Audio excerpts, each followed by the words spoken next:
What is the final circulating supply at Genesis, Mainnet, and the first exchange listing?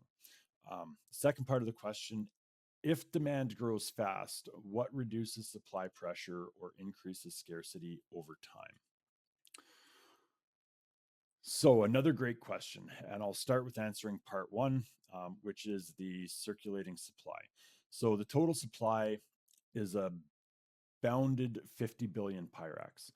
Um, for the token generation event, which is our mainnet Genesis, um, and the first listing, they're going to happen, I would say, within 90 days of each other. So there's going to be a 90-day holding period of the token. Um, most major exchanges, when they go to list a utility or a commodity token, they want to see that your mainnet is online for 90 days, that you do have utility, and you check those boxes. So there will be about a 90-day period. In that 90-day period, though, you can use PYRAX as a subscription towards Cryo, which we do have a question about at the end of today's AMA. You can use it to have some AI work done if you need any of that done. But you can use the token on network, and then as soon as we go to list on exchange, you can move that to an exchange. You can trade with it. You can use it as you usually would.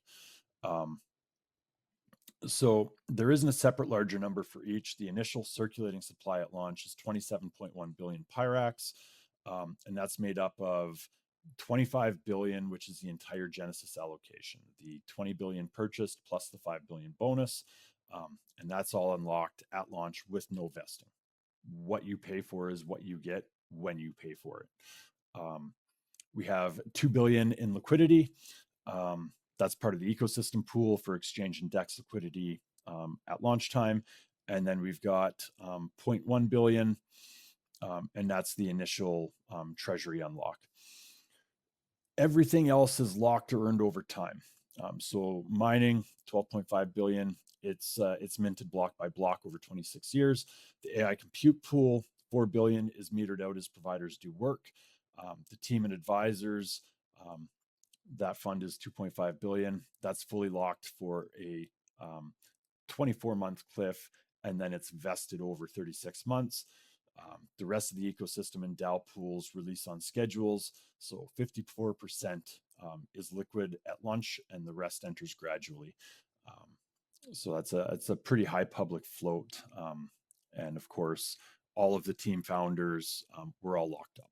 So the second part to this question is scarcity over time.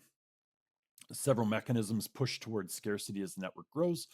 A hard 50 billion cap, there's no infinite inflation. Total supply is bounded forever. It's capped. Halved mining rewards have roughly every 4 years, and stop entirely at 12.5 billion. And then the chain runs on fees only. The same discipline issuance model as Bitcoin, essentially. So that's how we're going to operate, is kind of based on the Bitcoin halving model.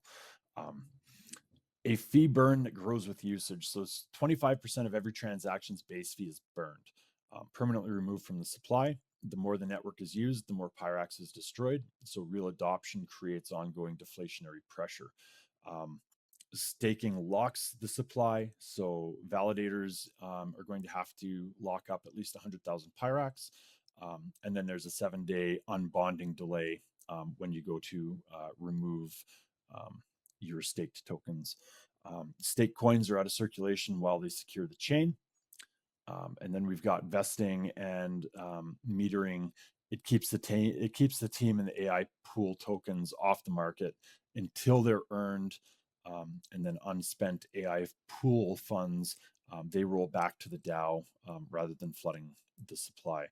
So the increased scarcity, it's a hard cap plus halving emissions, plus a usage driven burn with staking lockups.